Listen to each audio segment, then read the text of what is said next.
Es war eine liebe Zeit, die gute alte Zeit vor Anno 14. In Bayern gleich gar. Damals hat noch seine königliche Hoheit der Herr Prinzregent regiert. Ein kunstsinniger Monarch, denn der König war schwermütig.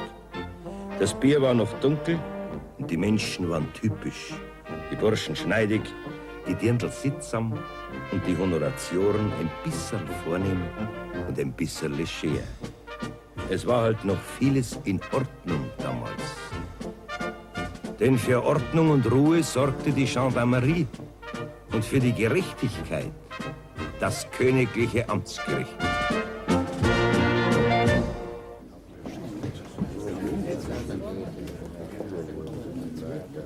Ein mehr medizinischer denn juristischer Fall wird heute erörtert. Und der Verwundete, man erkennt ihn kaum, zählt obendrein zur medizinischen Prominenz Gaisbachs. Es ist der Tierarzt Dr. Rudolf Heigl, der Doktor mit der besten Praxis im Bezirksamt. Und er ist der Beklagte. Vorsicht, Vorsicht, gehen's doch auseinander, meine Damen und Herren. Mein Patient, der Herr Tierarzt, ist zwar verhandlungsfähig, aber nur unter meiner persönlichen Assistenz. So, kommen Sie, bitte langsam hinsetzen, langsam vorsichtig. Danke, danke. Noch geben Sie mich Platz. Sie dürfen noch nicht rein, Frau Tierarzt. Sie sind als Zeugin vorgesehen. Bitte draußen Platz nehmen. Meine Herren, wir haben einen glänzenden Rechtsstandpunkt. Wir lehnen jede Schadensersatzforderung ab. Ich werde die gesamte Kausalitätstheorie bemühen. Davon hat der alte Herr hier ja sowieso keine Ahnung. Wir dürfen nur in der Hauptsache, Herr Doktor, wir dürfen nur in der Hauptsache nicht umfallen. Wir kennen diese Tochter des sogenannten Bauern in der Au, diese Zeugin, ja, wie heißt sie doch gleich, ja? Diese Zeugin Feichti Babette. Wir kennen sie nicht und wir haben sie noch nie gesehen. Ja. Das müssen Sie mir fest versprechen, Herr Doktor. Aber natürlich, Herr Rechtsanwalt, ich kenne dieses Mädchen wirklich nicht, diese Babette Feichti. Das war jetzt schon ein Fauxpas. Oh je, Herr Doktor. Also wenn wir gewinnen wollen, dürfen Sie unter keinen Umständen den Namen dieser Person auch nur annähernd aussprechen können. Mein lieber Herr Rechtsanwalt, Sie dürfen mir glauben, ich habe mich nicht versprochen. Ich kenne die Tochter des Bauern in der Au wirklich nicht. Naja, jetzt kenne ich natürlich Ihren Namen. Gut, ich will Ihnen glauben. Das heißt, ich setze mich in den Zustand des absoluten Vertrauens. Trotzdem wäre es angebracht, den Namen der Kronzeugin des Herrn Klägers nicht in den Mund zu nehmen. Koste es, was es wolle. Danke, Herr Anwalt. Ich will mich bemühen. Nicht aufregen, Herr Doktor, das wäre jetzt Grundverkehr. Geben Sie mal Ihre Hand. Ha, der Bund schlagt schon wieder her. Ja, Kunststück bei dem Advokaten. Meine Frau hat den bestellt. Also, mir wäre der alte Justizrat 10-mal lieber gewesen. Na, wir hätten doch gar keinen gebraucht. Wenn ich der Chirurgus bin, wird der Patient so hergerichtet, dass jedes Gericht auf Freispruch gehen muss. Ekelhaft! Dieser Scharlatan ist direkt eine Schande in der ganzen Stadt Dieser Gaisbach. Pinzettenleger, fangt schon wieder an. Ich bin hier der Arzt. Ich habe Medizin studiert, aber wer macht das Geschäft? Der Bader. Achtung! Das königlich-bayerische Amtsgericht. Morgen, Herr Rat. Morgen, Herr Wagan. Danke. Guten Morgen. Bitte nehmen Sie Platz.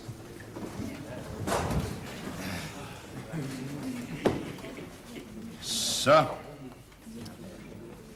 Aufgerufen ist das Zivilverfahren Adra Josef, Adra Bauer von Adering, kontra Dr. Rudolf Heigl, Tierarzt da hier wegen Schadensersatzforderung. Tja. Wie viel verlangen Sie von dem Herrn Tierarzt für die verendete Stute, Herr Adra?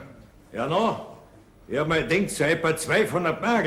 Hallo, das ist ja grotesk. Diese Forderung ist lächerlich. Allein schon die Höhe derselben. Es ist mein bestes Stück gewesen und sie hat tragen.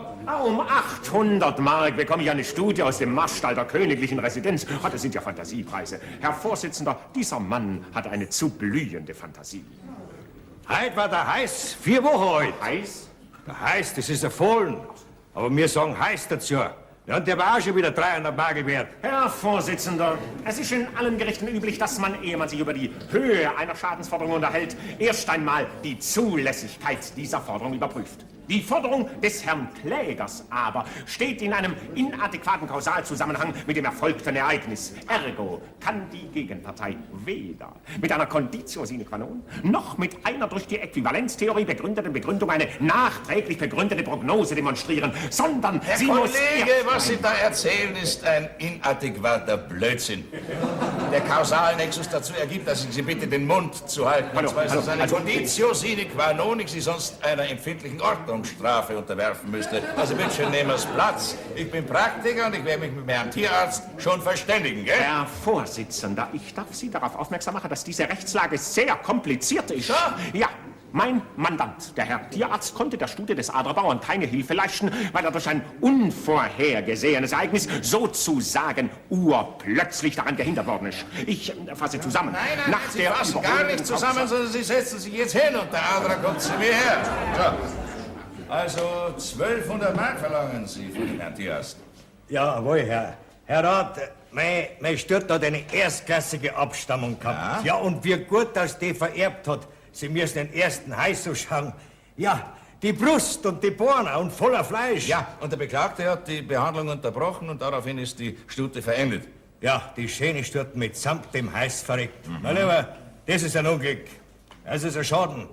Um 700 Mark habe ich den ersten Hais von meiner Sturten erst vor 4 Wochen verkauft. Ja, Fantasiepreise sind das 700 Mark für einen Jährling. Also das ist ja grotesk. Moment, ich möchte nicht missverstanden werden. Es ist nur ein Versuch, aber wenn ich jetzt einen Kompromissvorschlag mache, 1200 Mark, Adra, das ist natürlich ein Schmarrn, gell? Aber 800 Mark, nun ja, bitte. Wenn sich die Parteien darauf einigen könnten, dann wäre der Fall erledigt. Nein, ich schließe keinen Kompromiss. Ich fühle mich nämlich nicht schuldig am Exitus dieses Pferdes. 1200 Mark und ich sag von der Fackelschau nix. Herr Richter, ich verlange eine gründliche Untersuchung des Falls. Ich war ja unterwegs zum Adler und wurde von unbekannten Tätern niedergeschlagen. Also konnte ich die Behandlung der Stute vom Adler nicht fortsetzen. Beim Bauern zu Hause am Kammerfenster gewesen. Ruhe, bitte! Na, bitte noch einmal. Sie haben da was gerade gesagt, Herr Doktor, von Überfallen. Ja? Na, was hielten Sie von einer Klage gegen Unbekannt wegen Körperverletzung? Ne? Das ist ja unerhört. Also, mein Mandant von Hause aus, eine versöhnliche und gutmütige Natur, wird hier aufgefordert, Anzeige zu erstatten gegen Unbekannt. Nein. Also, wir werden erst einmal die Unrechtmäßigkeit der Forderung des Herrn Klägers feststellen. Erstens, nach der überholenden Kausaltheorie wäre die Stute sowieso... Herr Doktor, bitte schön unterlassen Sie es, sachlich relativ richtige Einwände mit Ihrer geradezu unausstehlichen Arroganz zu servieren. Am Ende können Sie dann Ihr theoretisches Brillantfeuerwerk abbrennen, nicht? Ich habe die Kirchenzeller und die Dürlinger Gendarmerie gebeten, Recherchen anzustellen, wer mich überfallen hat. Die Nachforschungen hatten Erfolg. So. Ja, bitte vernehmen Sie den Gendarmeriekommissär Max Stelzer, ich bitte. Ja, aber wenn die Parteien jeden Kompromissvorschlag von mir ablehnen und wenn der Herr Doktor Zorn weiterhin jede Anregung zu einer Klage wegen Körperverletzung zurückweist, ja, dann sitzen wir in 3 Tagen noch da, nicht wahr? Nicht kratzen, Herr Doktor. Nur mit äußerster Vorsicht können wir da bleiben. Nur mit äußerster Vorsicht und mit meiner Behandlung. Das ist doch ein frecher Fuscher. Der Mann hat doch von Chirurgie keine Ahnung. Überhaupt keinen Dunst. Herrgott, Leute, wann sucht ihr denn einen wirklichen Arzt auf? Ich kann Ihnen diese Frage nicht beantworten, Herr Sanitätsrat, aber dass ich Sie anspreche, das könnte Ihnen zeigen, dass ich noch recht gute Ohrwascheln habe. Also bitte lassen Sie das Also sein. bitte, Herr Amtsgerichtsrat, gegen dieses Getue, dieses approbierten Scharlatans, da weiß ich überhaupt gar nicht, was ich sagen soll. Womöglich... Ich muss Ihnen solche Reden strikte verbieten. Ja, womöglich, da leidet der Herr Tierarzt ein Leben lang an den Folgen dieser primitiven Baderkur. Mann, Leute, da. Danke sehr, Herr Sanitätsrat. Ich fühle mich in den besten Händen. Nein, als Tiermediziner können Sie das gar nicht beurteilen. Das ist doch überhaupt eine Schande. Den Tierarzt holen die Leute. Da holt sie kein Hunderter. Aber für einen Humanmediziner, da geben Sie nicht einen Pfennig aus. Herr Sanitätsrat, bitte trappeln Sie nicht auf meinen Nerven rum. Gell, privat kann ich Ihre Erregung ganz gut verstehen, aber verstehen Sie bitte auch, wenn ich jetzt an Ihre akademische Würde appellieren muss. Ja, für ein bisschen was muss ja schließlich doch noch gut sein, nicht wahr? Also lass es das sein. Wachmeister, Bitte rufen Sie mir den Zeugen, den... Ich wünsche die Einvernahme des Gendarmeriepostens der Gemeinde Dürling und Kirchenzellen, Herrn Kommissär Max Stelzer. Und ich wünsche, tut mir furchtbar leid, Herr Doktor, den Andreas Feichtl, den Bauern in der Au. So, Wachmeister Witschen. Den Bauern, Sau, jawohl. Ja, ich und mein Klient, wir haben keine Ahnung, was dieser Zeuge mit unserem Prozess zu tun haben soll. Wir lehnen daher seine Einvernahme energisch ab. Herr Doktor, auf Ihre Ahnungslosigkeit kann ich leider gerne Rücksicht nehmen.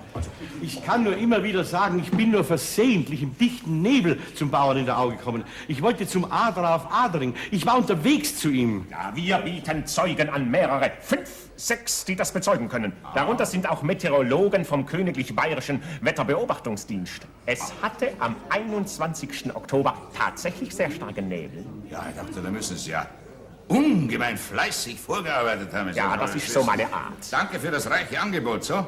Wir warten auf den Zeugen Andreas Feichtl, Bauer in der Au.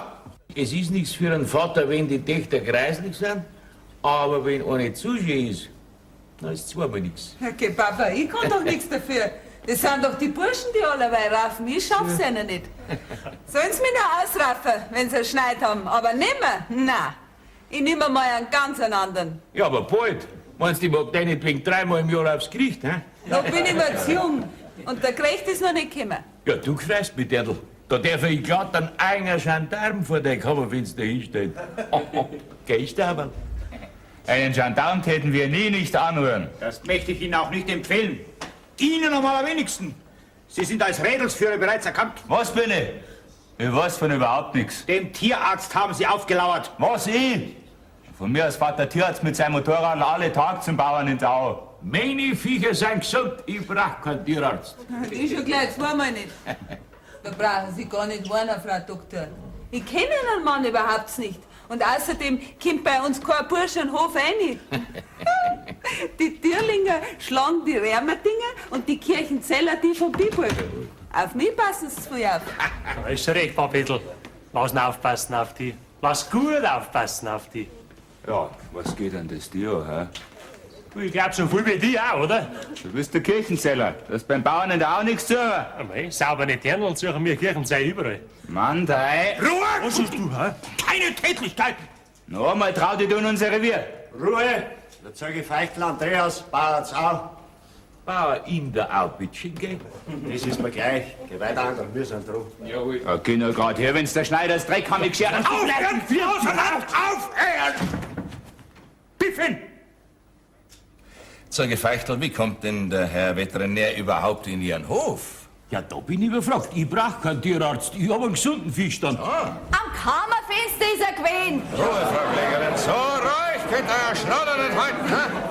Feichtl, Sie haben vorhin erwähnt, der Herr Tierarzt sei schon des Öfteren bei Ihnen gewesen. Ja, nun, sein Motorrad habe ich schon manchmal gehört in der Nacht, ja. Aha, und mit seinem Motorrad ist er da nächtlicherweile des Öfteren so ganz ungeniert in Ihren Hof reingefahren? Na, das hat er schon zuerst auf der Straße draußen abgestellt, aber gehört hat man halt doch, ne?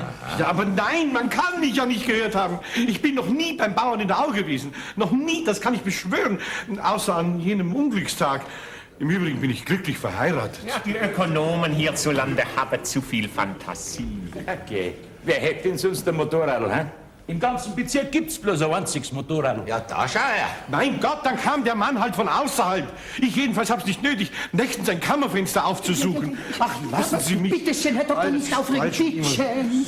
Mein Viechdoktor, mein Babetl, wenn's dir mal gesehen hast, dann geht er die nimmer aus dem Kopf.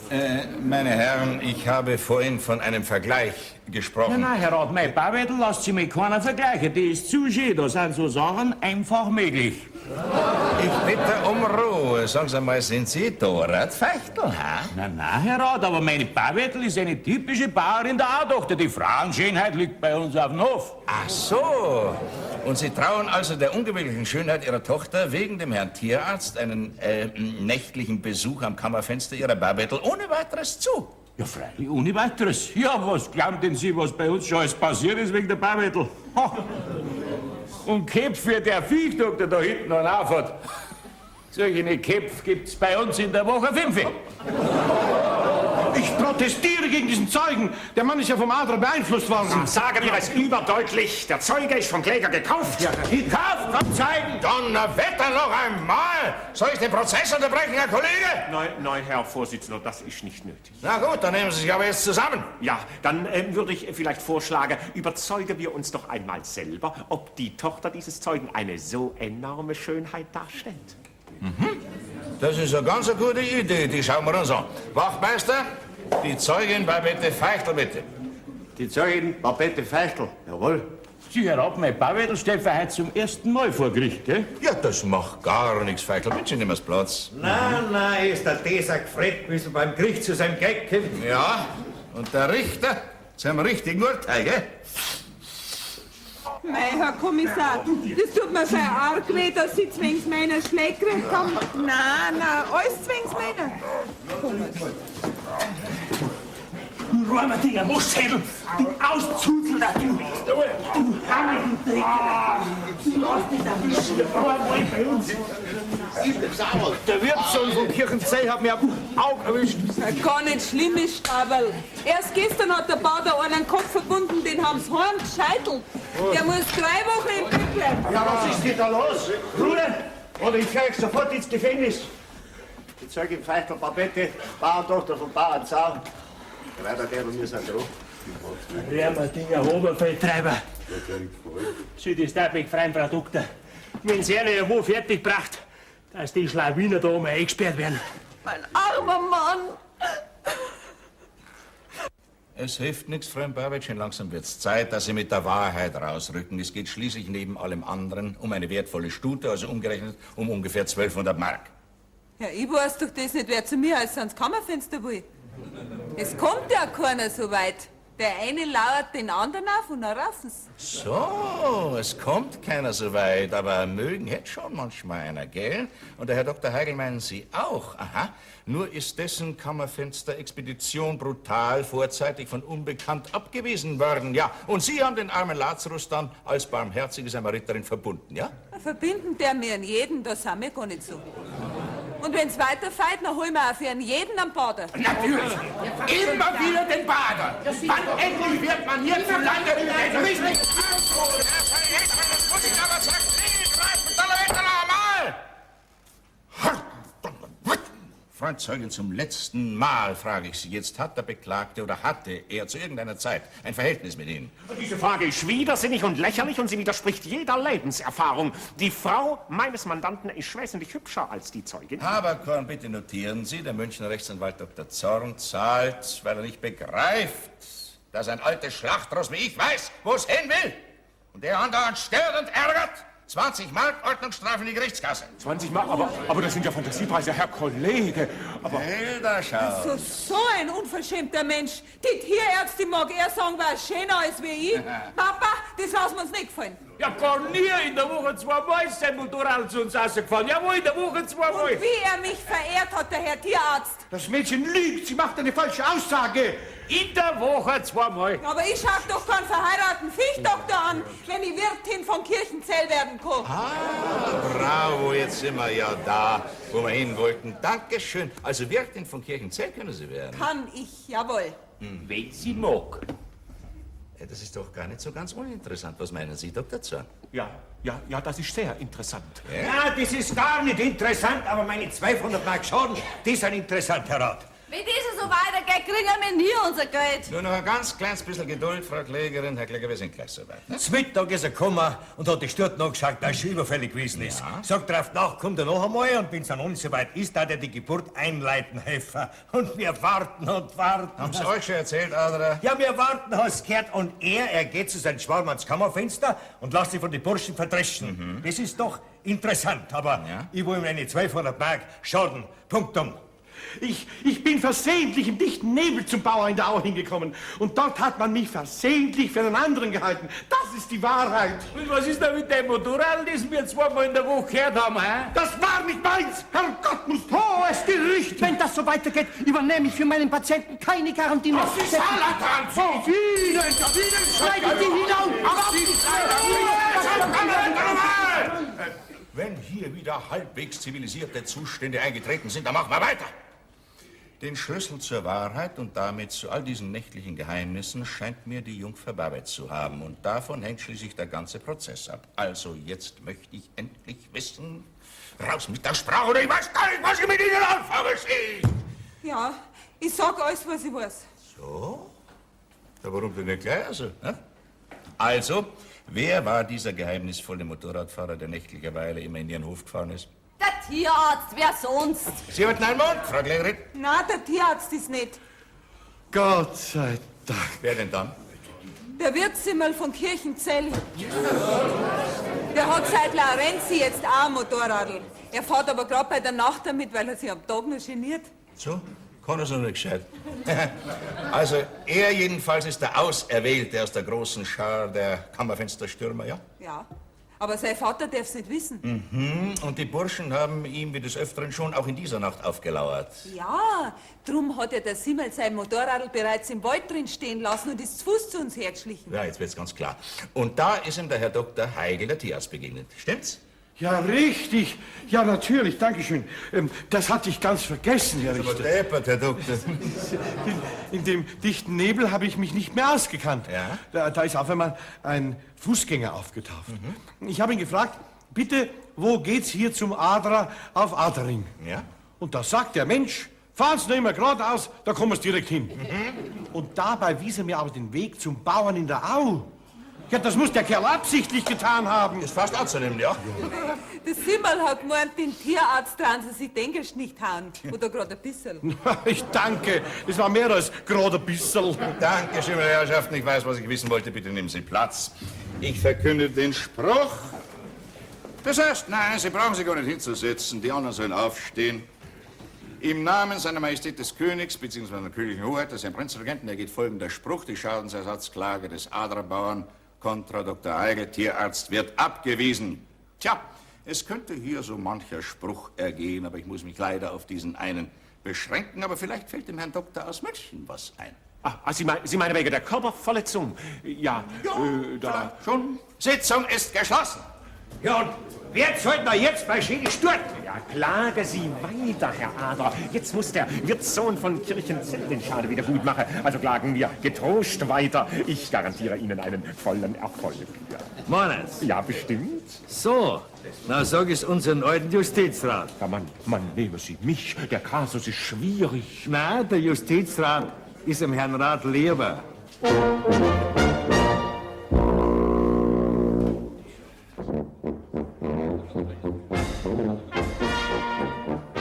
Das Leben geht weiter, ob Freispruch oder Zuchthaus. Und auf die Guillotine hat unser Herr Rat niemanden geschickt.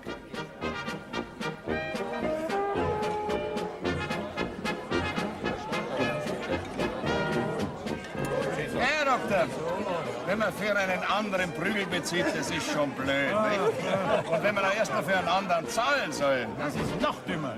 Sagen Sie mal, Dankeschön. Ist Ihrem Advokat noch nichts eingefallen? Na, hoffen wir das Beste. Los, Herr Doktor. Eine liebe Zeit, trotz der Vorkommnisse, menschlich halt. Und darum kommt es immer wieder zu diesen Szenen im königlich bayerischen Amtsgericht.